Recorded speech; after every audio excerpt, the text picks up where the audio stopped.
Mrs. Merkel, even Vladimir Putin and so on, they all have been young global leaders of the World Economic Forum. What we are very proud of now is the young generation, like Prime Minister Trudeau, President of Argentina and so on, that we penetrate the cabinets.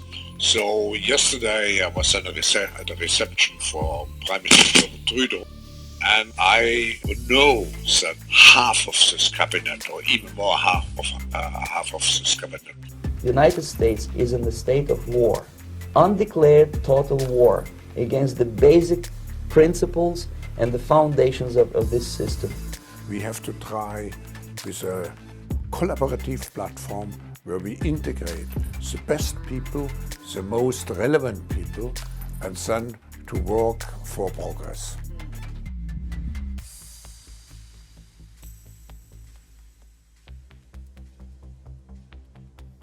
It's much worse to be irrelevant than to be exploited. Those who fail in the struggle against irrelevance would constitute a new useless class. Useless from the viewpoint of the economic and political system. And this useless class will be separated by an ever-growing gap from the ever more powerful elite.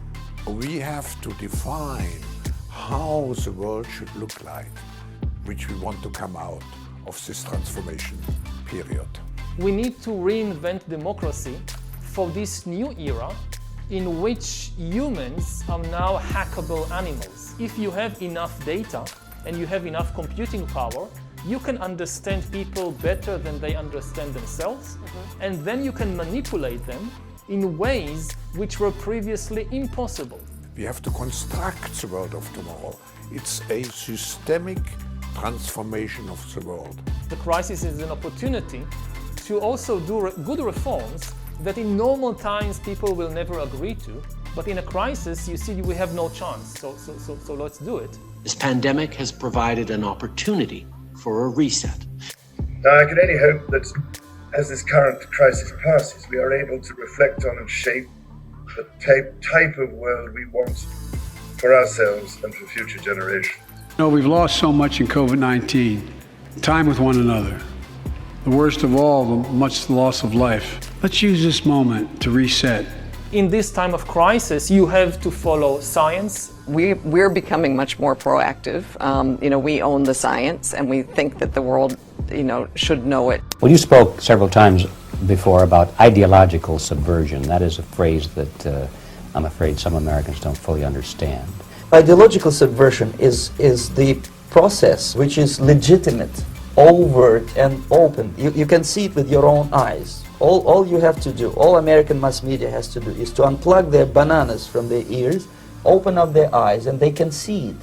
We do know that global energy systems, food systems, and supply chains will be deeply affected. We spoke just last week to a Dutch farmer about the unrealistic emissions targets that the government has set and how they will decimate the agricultural industry in the Netherlands, which is the world's second largest agricultural exporter. What I found most surprising is, and you mentioned this also before, there is a deafening media silence on these protests, right? Maybe I wouldn't call them yet uprisings, but they're significant protests. We're talking about 30,000 people in the Netherlands. Broadly speaking, that is a big concern for food production. And if other parts of the world can't get their fertilizer in, then it becomes what some CEOs have warned as a global food crisis. Maar laat ik dan hier direct alsnog de vraag stellen. De heer Klaus Schwab die pleit in zijn boek voor het resetten van onze wereld, om onze nationale parlementaire democratie te vervangen door een globale technocratie.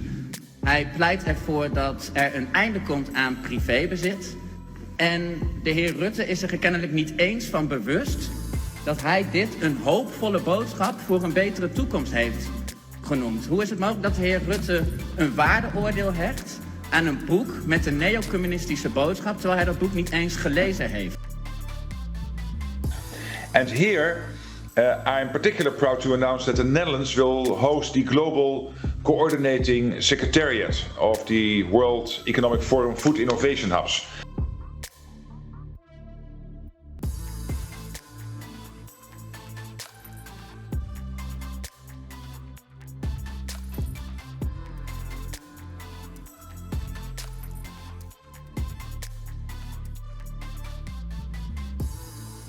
Science is replacing evolution by natural selection with evolution by intelligent design.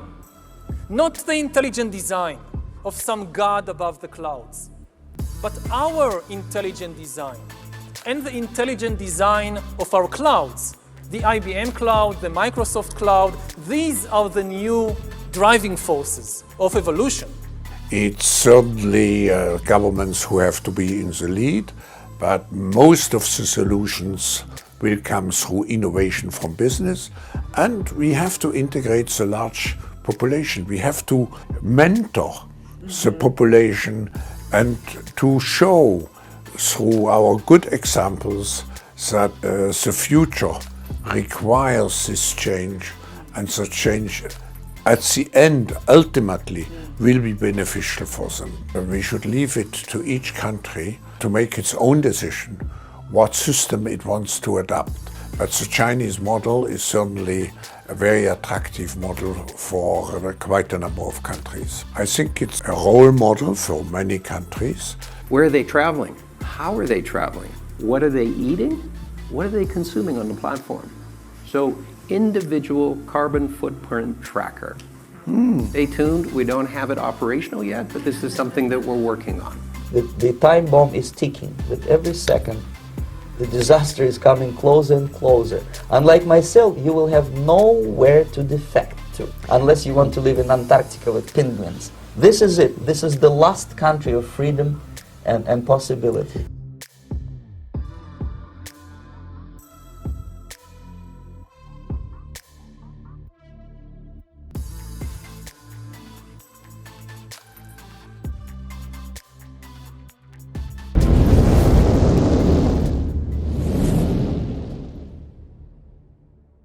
Learn more at thepatriotthinktank.com. Do more at theconventionofstates.com.